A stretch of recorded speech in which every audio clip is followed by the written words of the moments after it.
We are recording with Mr. John Barnwell on Monday, June 23rd, 2025 at 12:03 p.m. Eastern Time. And you just showed me a flag that showed up in your mail that you didn't order about 10 years ago. I had a bong show up to my house that I didn't order. A very nice bong with like custom stamps on. This was in Georgia too, where it's not 2025 Colorado. It was 2015 Georgia, where I might still be banned there, but it was like the devil.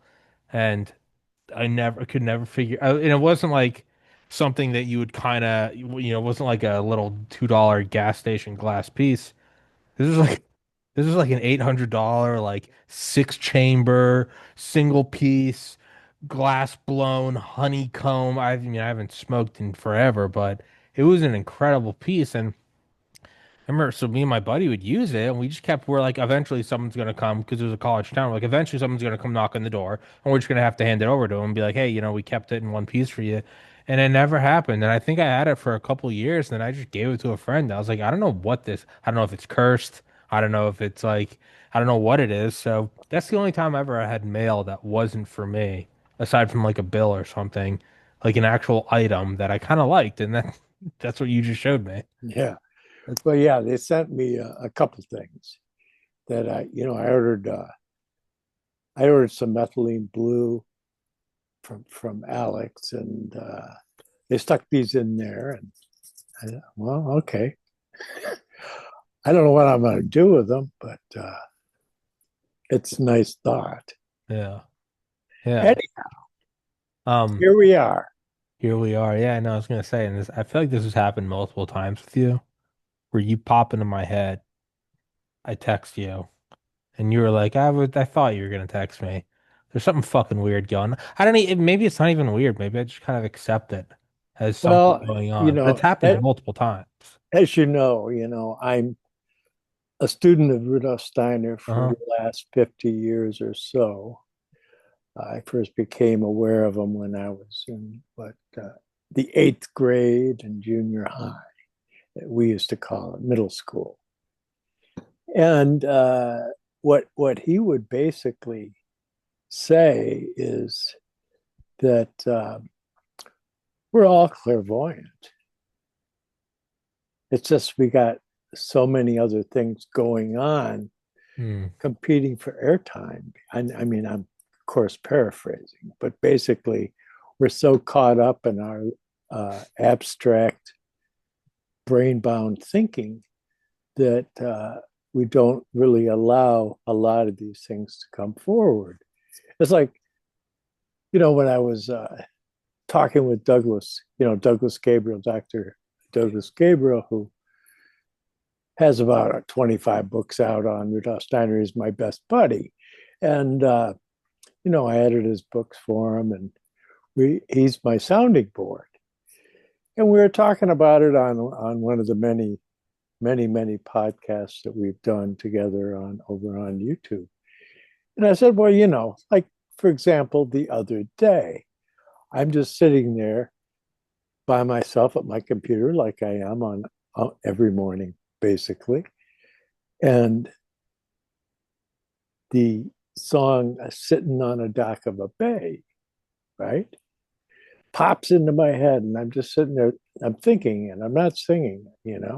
Otis Redding, and Barbara wakes up, comes downstairs, and she's singing "Sitting on a Dock of a Bay" while I'm thinking about it, but I didn't sing it. So she just kind of got it, and it's not like we were listening to it the other day. Yeah. I hadn't thought about it in a long time. So we have these things that happen, these kind of serendipitous associations that, if we're paying attention, can remind us that there's a larger view.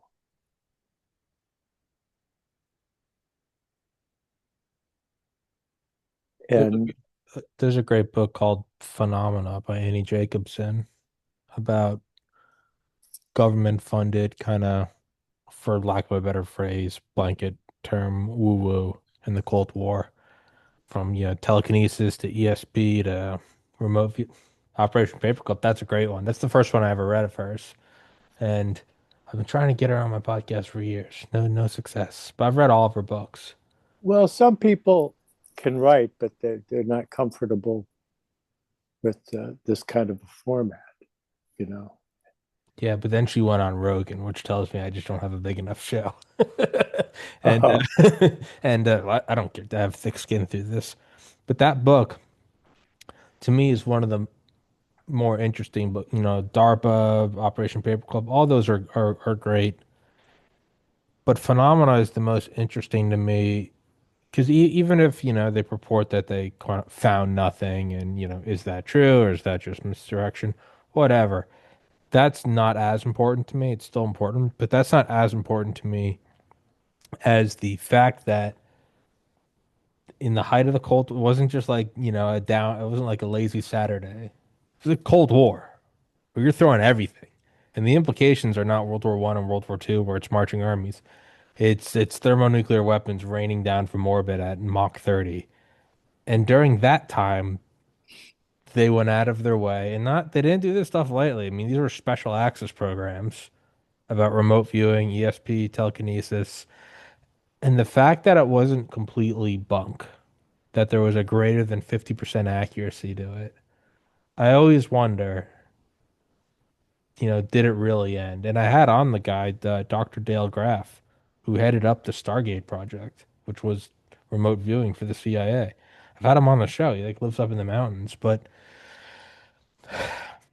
I always wonder about that. Like, is there something? Is there some mass clairvoyance where, aside from a person that fine hones it over their life, maybe the average person doesn't know they have, but is there a way to detect it? Is there some spectrum on the electromagnetic spectrum? Is there some wavelength that it is detectable? Have they found a scientific way to measure what was always thought to be immeasurable? Did they find a way to find the woo woo and actually pin it down? I mean, is the average person a detector or a receiver or a broadcaster? Where on their own, they're not that powerful. But if you were to surveil a billion people, could you get some sort of even one day jump start on like what's coming the next day? Or, you know, it, w- I don't think it's that crazy to, and if none of that is true, I fully believe they at least tried that. Like, why wouldn't they? well, yeah, there is that, and when you start talking about SAPs or access projects, and then you get deeper down the rabbit hole, and you get into the USAPs, the The unacknowledged, undisclosed yeah, the unacknowledged ones. secret Yeah. access programs. And yeah, they've been doing all this stuff. That whole men who stare at goats. Yeah. They made fun of it in a movie, but it really is something. And well, they put Douglas through some of that stuff. They hooked wires up to him, and they would say, "Okay, go to into Alpha State. Okay, now go into Delta," and he could do it. And he was one of the only people they found who could just Flip it. at will go into those particular states. And so we're not all the same, and there's this whole litany of pronouncements out there that we have to make it like that. Yeah, we're all the same, as far as how far along we are. And beyond that there's like a relativistic view of what truth is. Well, this is my truth. You have your truth. I have my truth, I'm pregnant. And I don't even want to go there, but it's the whole idea that they no longer teach people how to think. Hmm. And because they don't teach people how to think, people really don't know how to think. And I mean that with the most sincerest, most Concern. sincere, guarded sensitivity to feelings for people. But and you could say, well, it's not their fault, And but then, to what extent does karma play a role in our lives, where we end up with education systems that don't provide us with the necessary tools to be able to meet our destiny? And that's what we're looking at.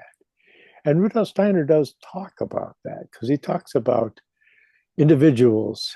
One of the two main things that he was concerned with was reincarnation and karma. And the whole idea that there's reincarnation implies that there's this forward movement that's going on. But to what extent is your forward movement accommodating what you're working on, right?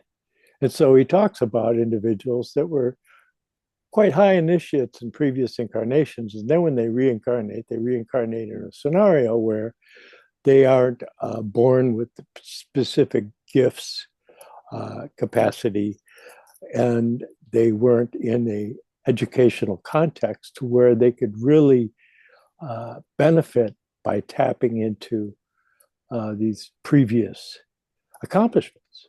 And that's a very real thing in the modern day and age. And so kind of the antidote on a level of destiny, you could say, is to study spiritual science, to study anthroposophy. So at least you've garnered some of the nomenclature, what Grail language we call it, the Christ language, that if we want to have a dialogue with Christ that goes deeper than just your typical abstract sensate world, then what you have to do is you have to have a vocabulary that gives your mind a means for getting into a representation of other states of being. Because fundamentally, according to the spiritual scientific view of the universe is various stages of consciousness. See? And that if you looked at a rainbow and you saw that the rainbow was there because of certain converging conditions, and then you have to look at the actual human being and realize that they're the same thing. Oh, Okay. And so yeah. that's a little challenging for most people to get to that. And I skipped a lot of steps, but basically that's what we're looking at, is that this is a Maya. This is an illusion. Our experience of reality is based upon our senses. Most people think there's just 5, but there's really 12. But that we're limited, and we filter our awareness of our state of consciousness through that whole gestalt, so to speak, right? But that there are ways to be able to unlock one's relationship to it. And so that's basically what I've dedicated myself to in the, what is it? I'm up to like 9 books now and that I have out. And in there, I lay out the Western esoteric path as put forward by Rudolf Steiner, but supported with all the various sources from all the various people within the tradition and outside of the tradition, with all their, basic, simple biographical information, because most people don't even know who those people are because they haven't spent the time to figure it out. But there are names that are worth knowing, because, for example, the other day I just saw a thing, and it was fascinating because they had this guy who supposedly is like the highest IQ guy they've ever tested. And he said that what he does is he spends his time studying the New Testament. So Interesting. it gives you pause, right? And when you, of course, they gave his number. I don't remember exactly what it was, but the assessment that they did at Harvard of historical figures, the highest they ever came up with was Johann Wolfgang von Goethe.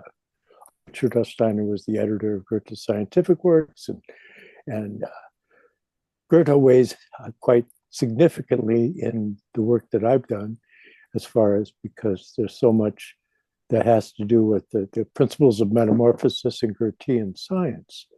And understanding the principles of that can help you uh, get through the kind of maze of concepts that can leave you kind of glassy eyed, staring and wondering, you know, okay, where does this go? Where do I plug this in? Because there's many things, we like closure, right?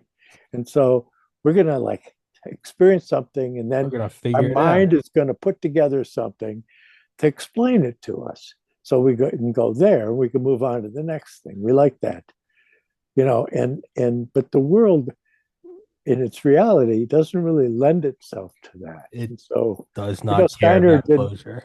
Rudolf Steiner did more the imaginative approach of giving people characterizations and imaginations and inspirations and intuitions, things that would leave the student free to come to their own understanding of things and to keep approaching it.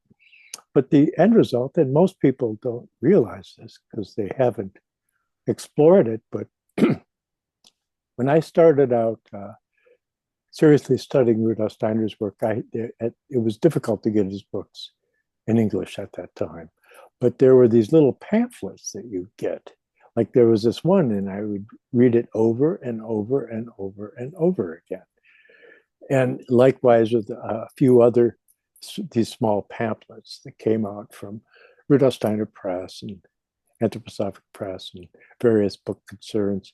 But anyways, I'd read like that the work of the angels and man's astral body, right? And I'd read it and I'd read it again. And the fascinating thing about it was that I realized that when I read it, it's as if I haven't really read it. And it's not that it's changed, it's that I have changed. See, and that's really what we're looking at is so what can we bring to the table, right? It's like a holographic image or something. Like as you move, you can see a Well, different image. why paint it into a corner? I mean, yeah, you can have the general Well, I concept. mean, the idea that you as a person, you change either through age or Oh, experience, and that is all the of that. shift. So you're looking at it and you're going, oh, this is a picture of a puppy. And it's like, well, wait 50 years. And then you shift and you go, oh, no, it was actually the Grand Canyon. And it's like, well, wait a couple more years. And then you're like, it's a cake recipe. And then you keep shifting. And I would imagine over infinite lifetimes, you finally stop trying to pin down what it is and just acknowledge that it is always changing because you're always changing. Well, it's quite a departure from Puppy Dog to the Grand Canyon to, but and again, that gets into that whole narrative of that. Well, I have my truth. It's like, and you look at the Rorschach block, and they ask you, "What do you see?" And you Yeah. tell them, and they argue with you because you're supposed to see a woman with a flower in her hair, and you're seeing the Statue of Liberty. Yeah, I saw a dark joke about one of those. Like my therapist showed me a Rorschach test and I was so disgusted because they didn't show me anything. They just kept showing me picture after picture of my baseball coach raping me. Jeez. Yeah.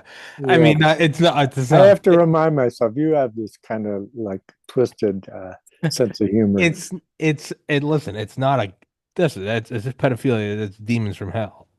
The joke is not funny. If it grabs you by the gut, you can go, "Oh, that's dark." But I mean, in terms of subjective truth, I'd always mocked that I have my truth until you just said Rorschach test, and it kind of applies there. I Okay, mean, but it's see, the thing subjective, it's is, not objective, but is the object or the subject? See, and that's the thing is that when you get into like learning how to learn, and yeah, which requires a lot of unlearning, especially these days. But if you look at it more consistently and deeply.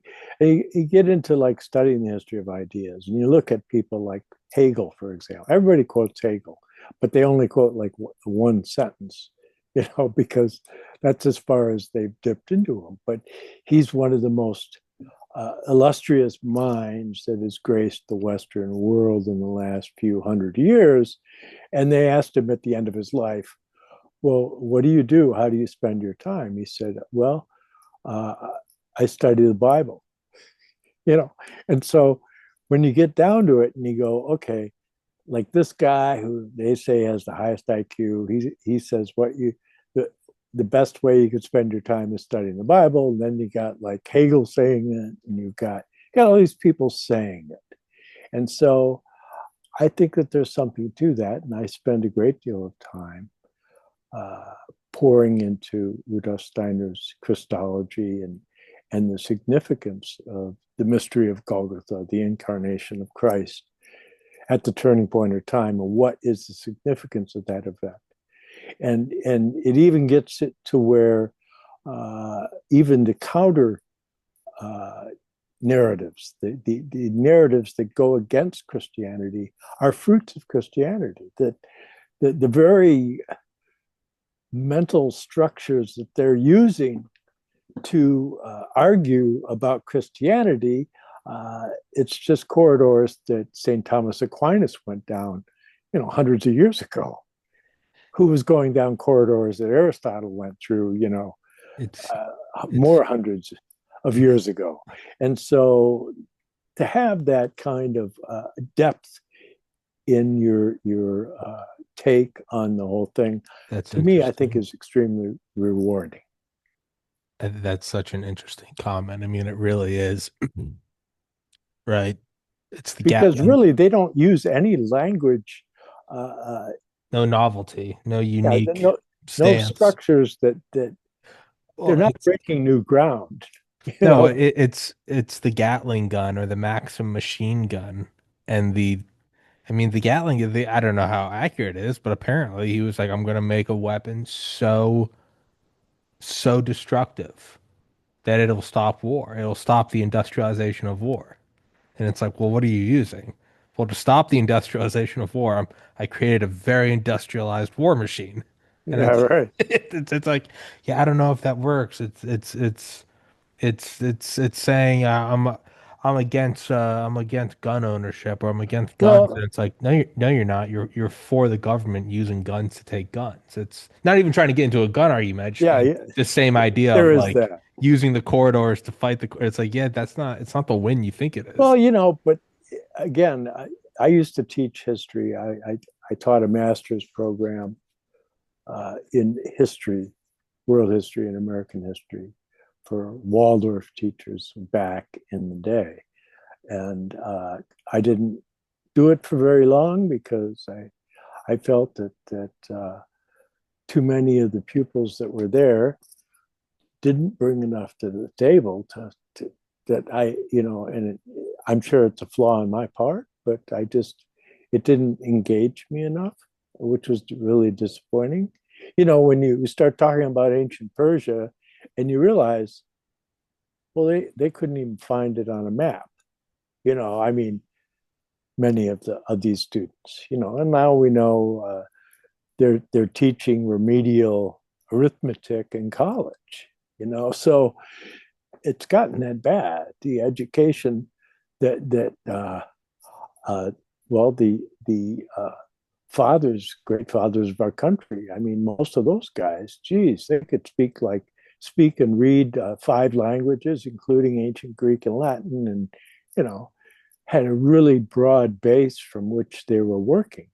And then you get somebody today, and they're like a goldfish, out of sight, out of mind. And so Mm. that's one of the reasons we're in the situation we're in, is that people are like goldfish. They become space beings. They're no longer time beings.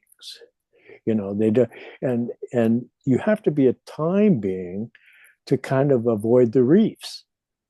Because if you don't have that, you're just not equipped to be able to warn yourself about pitfalls that you've already worked around, you know. So it's kind of Yeah, like that. it's yeah, is it Aristotle the quote where it's like read many books so you may come across easily what great men came across over for or through great difficulty, essentially like learn from your father kind of thing. Like, hey, Yeah, don't do that. You're about to go waste 10 years. Don't do that. yeah, yeah. No, you know, there's a great many quotes Sure, about, that you know, it's but but the issue is that if you haven't achieved the development you desire, you probably haven't spent your time wisely enough in the directions that would entail uh, bringing about what you're looking for. You know, mm, it becomes that, and it's too easy to get distracted in superficialities, and you can gain tremendous motor skill on video games. Great, that's really a marketable skill. You know, it's like, yeah, well, they may recruit you for running, drones in for the government or something, but other than that, the skill set is kind of limited. You know, mm, and not that there's anything wrong with that. You know, it's like sure. people do what they do, but you know, at this stage of the game, I have decided that I've achieved a lot that is of great value, and so I like being able to give back. I mean, I did a. It's weird, you know. I got it buried right here. Here's something I did years ago. I've shown you this before, I believe, but I did a. This is a 4-volume bibliography on ancient Egypt and Mesopotamia that I did 25 years ago or something like that, when I was taking care of one of the largest private Egyptology and Mesopotamian studies libraries. And so these are subjects that I've spent a lot of time on, I guess is what I want to share. And I'm more than happy to try and assemble tools, so to speak, books that make it easier for somebody to approach the material. Because face it, Rudolf Steiner's collected work is over 6,580 lectures, right?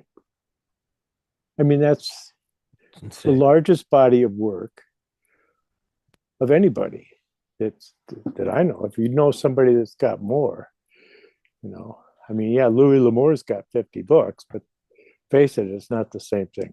I was gonna say it's meaningful work. It's not like a novelist that just puts Yeah, out three well, books a year, or it's it like amounts to it. I mean, the tally on it, and I don't know what it is right now, but the tally on it many years ago was 36 and a half feet of shelf space. Okay, so that's a lot of material to work through. So what I try to do, what I've always done, like when I was the manager of the largest esoteric and holistic alternative uh, bookstores in the world, it was the largest in the world, and I was a rare book dealer. And what I find is that uh, it's very helpful if you know, okay, you read this, okay, well then now maybe you should read this one.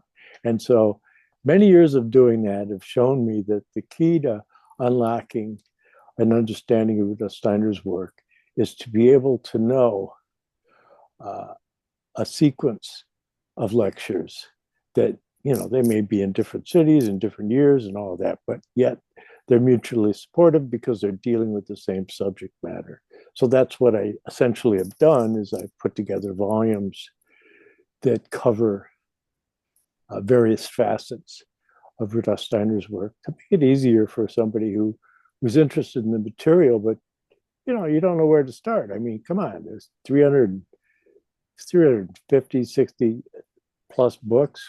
You know, it's really not practical for most people.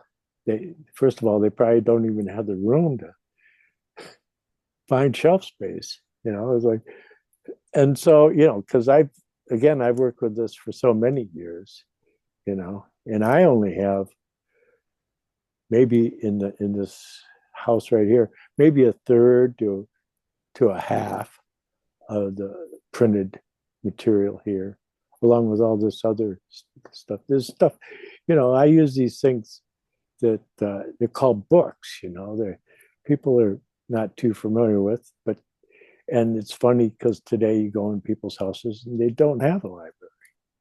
They think that if they just Google it, that's all they need to do, and so it generates that goldfish mentality.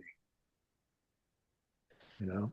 To to play devil's advocate on the goldfish mentality, simply to play devil's advocate, because I actually agree with what you're saying, but it's no fun if we're both nodding in agreement. So to play, Yeah, I'll be yeah. I'm the putting public, you on the spot I'll be here. the public defendant. You I'll be have to the be the Yeah, no, protagonist. I will. Well, I was gonna say one for books. I mean, I've probably got like 1,500 books on my phone. I keep track of how many books I read, nonfiction, just historical books, and I think over the last 3 years, I'm up to almost 200, like Yeah. full length by. So I mean, but that's not Well, the. that's one of the reasons I enjoy talking to you because you're no dummy. I'm, I'm reading a book on Grover Cleveland right now because Oh, I he's an realized interesting guy, actually. I realized it's like I don't know a lot about almost everything, but I can at least kind of like draw a box around him and be like, yeah, Civil War, or this guy was, oh, that was Great Depression-ish. I realized I didn't even know like what century Grover was alive in, and I was like, well, that's no good. So I'm reading it, and it's fucking fantastic. He used to like, he's the only guy that like could bully and like scare Teddy Roosevelt. He was the only guy that could get Teddy to shut up because Teddy was a bully. And Yeah, apparently Grover would be like, Teddy would go in and be like, you, Mr. President, you cannot sign this law, blah, blah, blah, blah. And apparently Grover would he just had this big fat hand. He'd lift it up and he'd slam it on the table. And Teddy would get quiet. And he'd be like, Theodore, enough. And like people are like, it's the only time they'd ever seen Teddy get bullied around the bull moose. yeah. But point is to devil's advocate, I'm with you in that the goldfish mentality will probably be our destruction. But to defend it, if I had to, I would say that it is. It's not to take away the intense dedication and education of people like the founding fathers who were so well versed in multiple different languages and ancient history.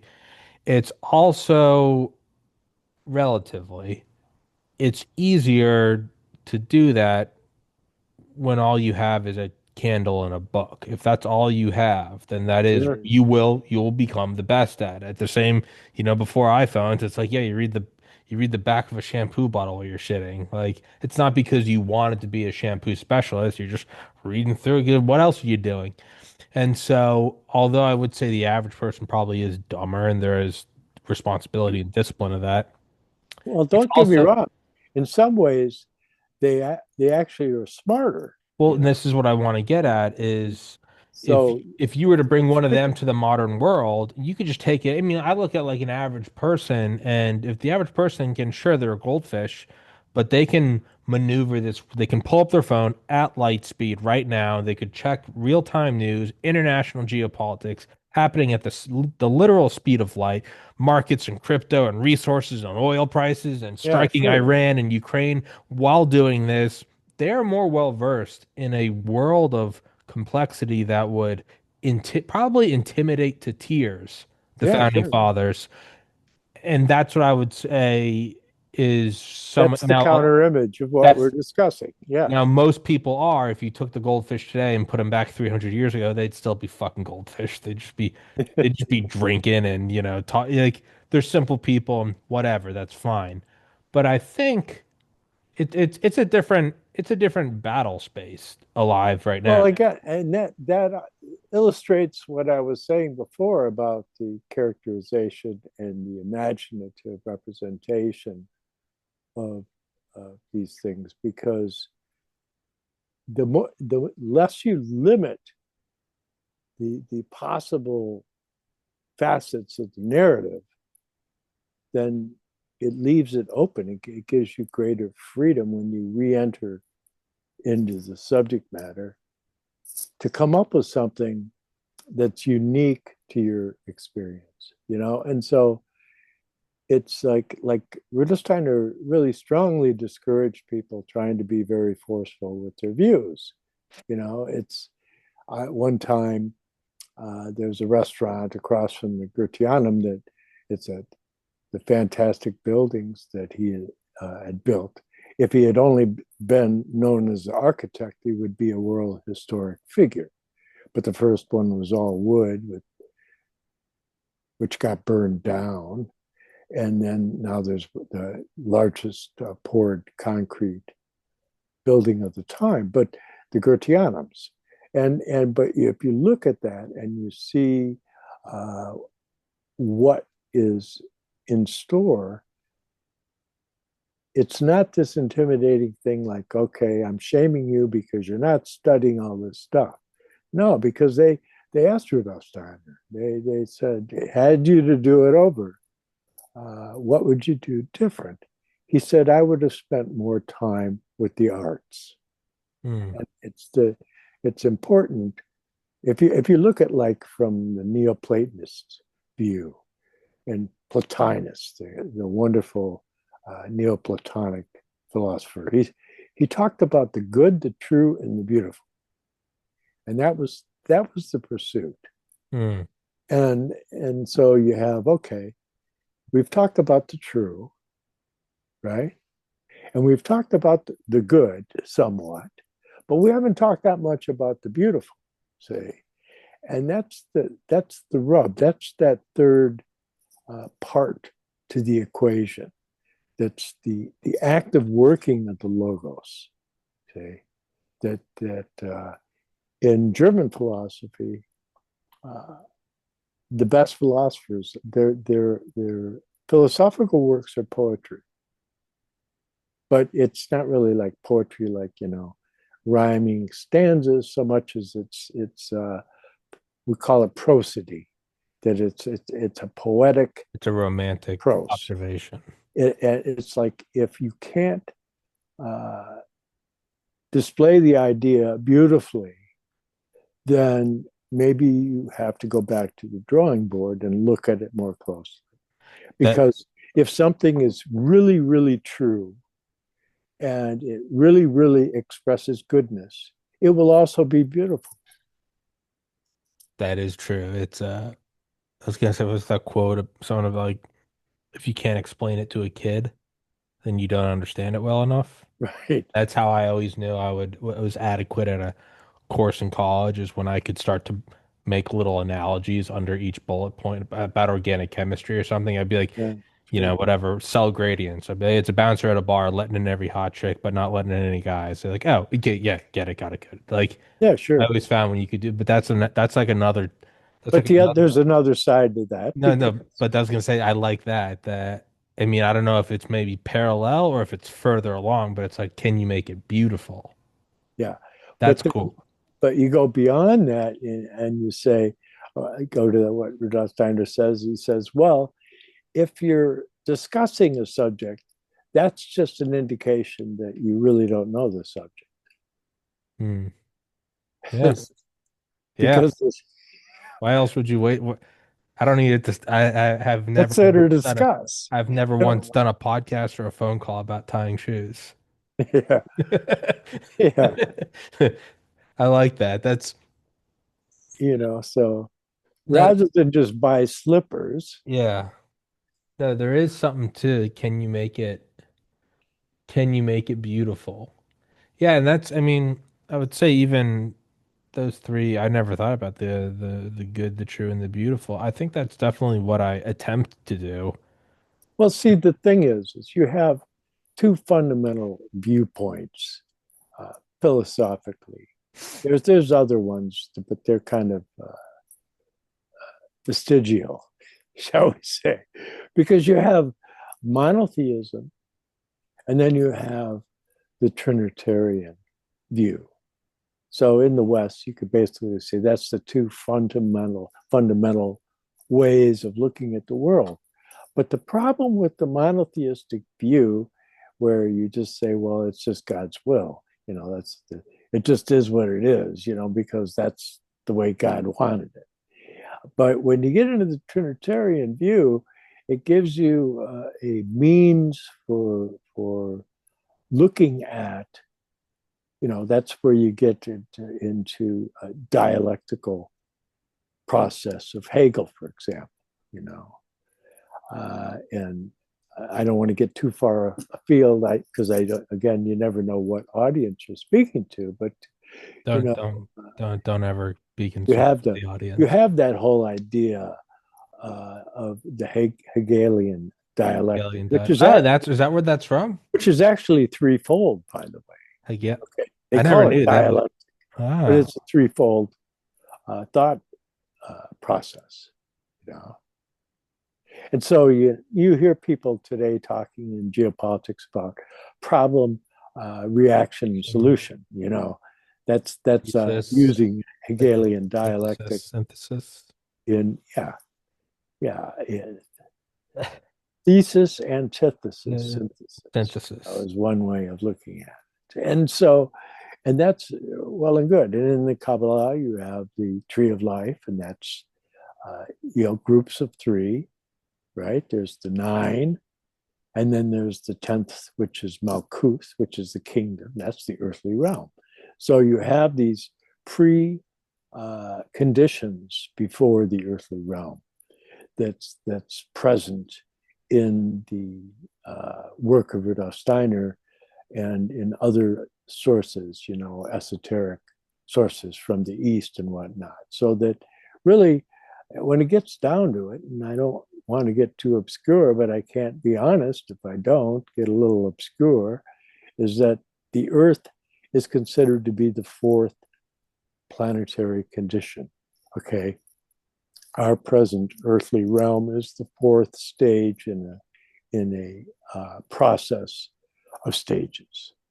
So that you have these pre-earthly conditions that have to do with the primal physical, primal etheric, and primal astral and their development. And now we incarnate into those vehicles that developed in pre-earthly conditions with what we call, in the West, usually we call it an ego, but it's really essentially the I.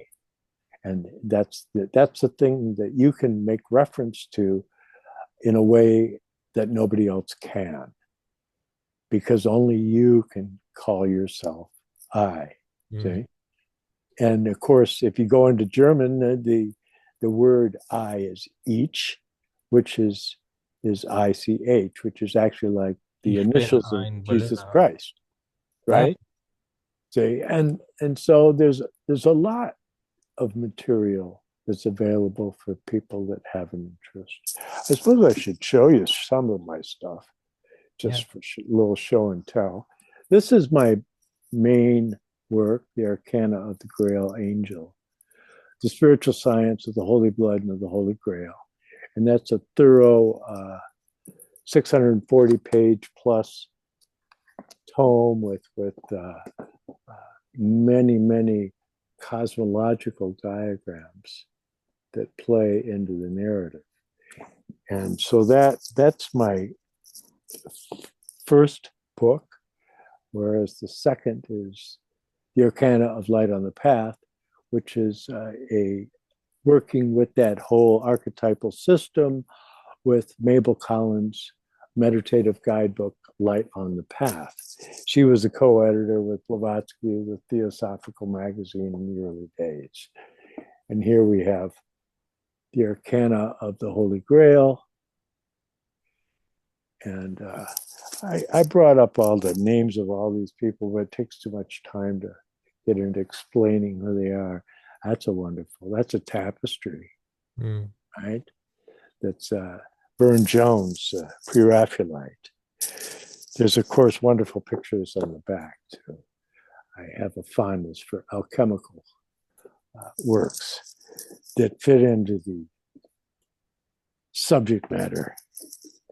And then, of course, there's the biography of the Comte de Saint Germain by Isabel Cooper Oakley, plus her monograph on the secret societies. I added, of course, Rudolf Steiner's commentary from various sources regarding those subjects. And then one of my favorites, Magical Idealism. It's a collection of Novalis, the poet philosopher German who died very young and influenced a great many people. And I thought it tragic that people in America don't even know who that guy is. Never heard. And so here's a continuation, magical individuality. And there you see a sequence of incarnations that Rudolf Steiner makes reference to regarding that individual Novalis, but as Phineas, Elijah, John the Baptist, Raphael, and Novalis. I'll just leave it at that as a riddle. And we're at the most recent publication. There's the East and the Light of the West, and the Children of Lucifer and the Brothers of Christ, which is selected lectures of Rudolf Steiner. There you have one of the seven wonders of the ancient world.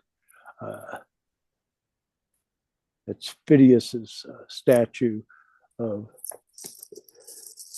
Jupiter, Zeus, right? And I really like to illustrate the books with these.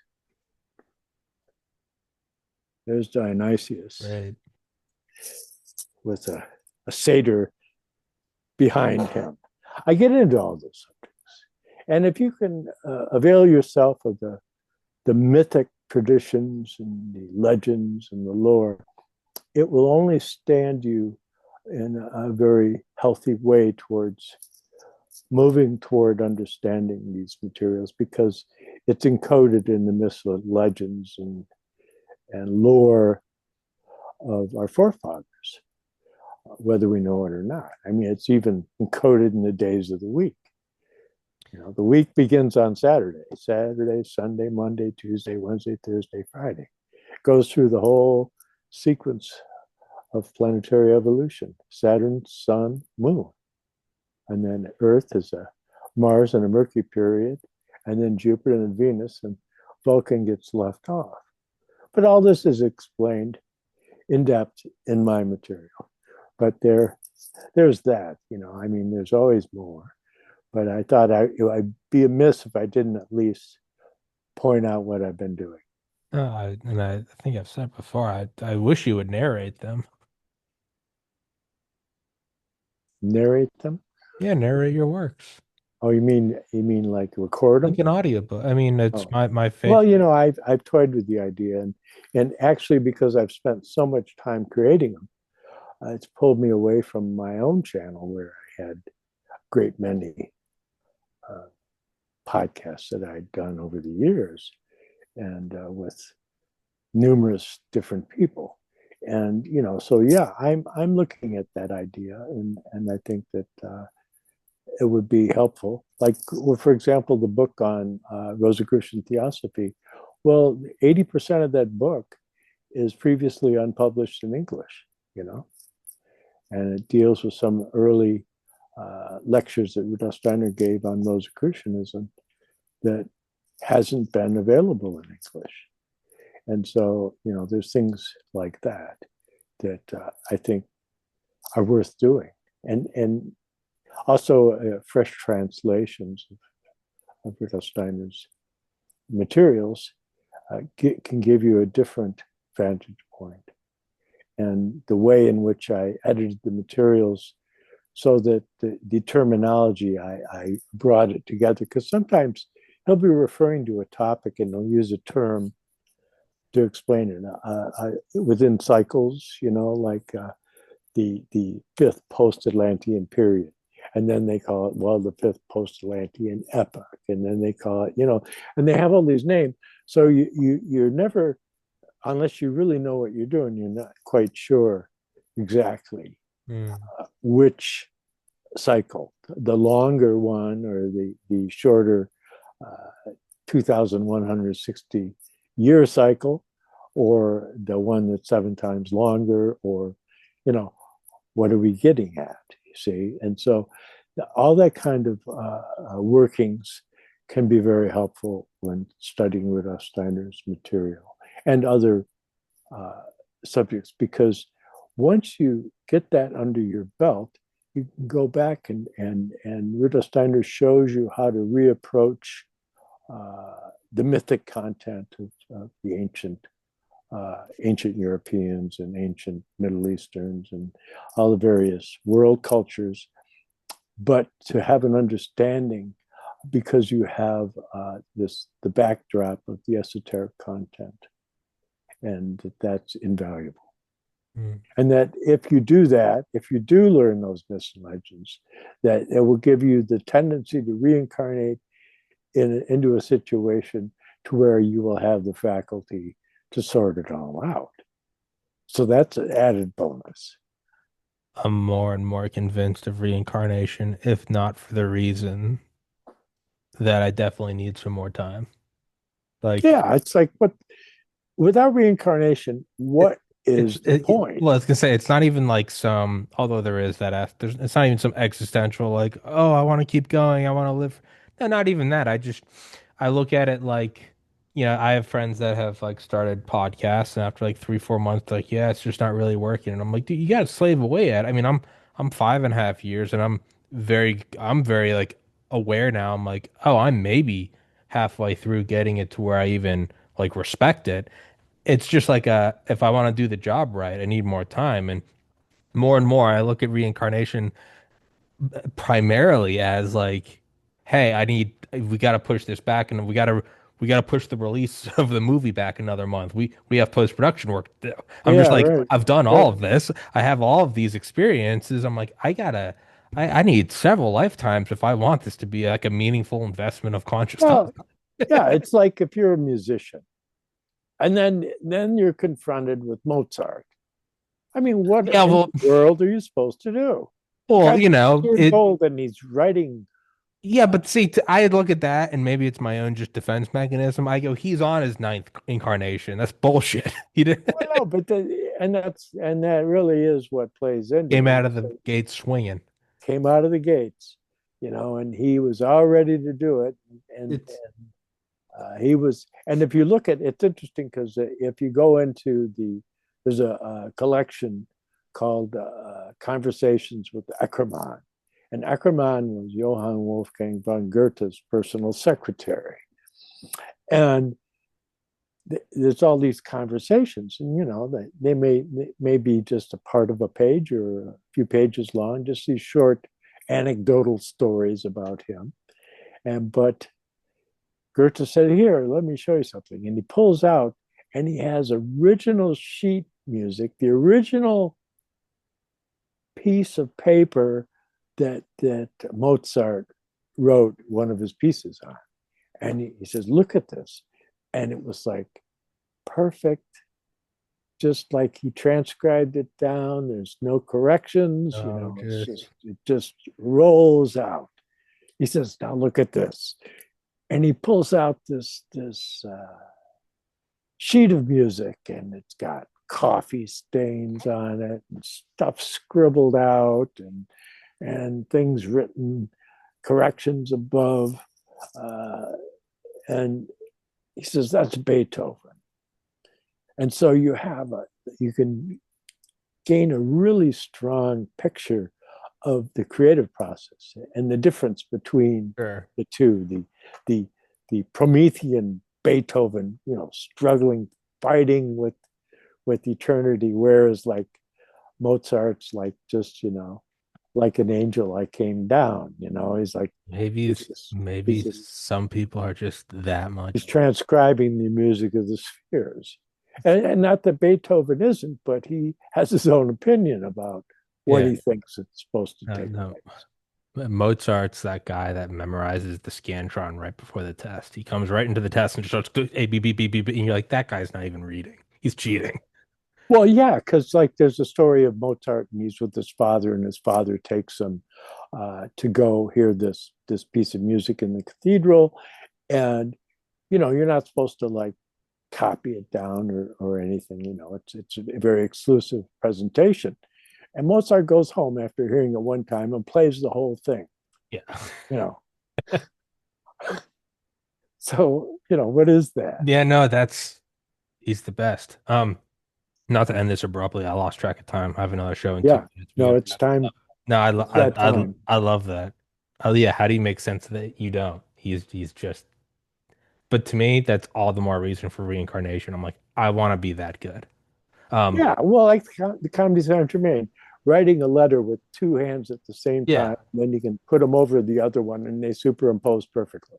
Okay, not that I need to know how to do that. I could do that, but it'd be nice to have at least some kind of deeper insight. yeah, that's why they're the best. Um, let's wrap this up for everybody listening. Please go in the description. You can please go find the links to all of his books, his YouTube channel, all that. Your Twitter might be in there too. It's my books are all on Amazon under my name, John Barnwell, JohnBarnwell, and just put in space and then books, and you'll get it, and you'll also get the books that I've edited for Dr. Douglas Gabriel and all the work I did with him and Tyler Gabriel, Dr. Tyler Gabriel, his industrious wife. So there you have it. That's my world lately. I appreciate it, dude. I'll send you this when it's up. It'll probably be up tomorrow. As always, man. Okay, and I'll send you the technical Please do. Yeah, information yeah, yeah. so you can put it beneath the video. All right. All Okay, right, cool. John. Appreciate it, brother. Till next time. Hey, have Thank at you. it. Thank you so much. Guys, thank you for watching. Take care, everybody.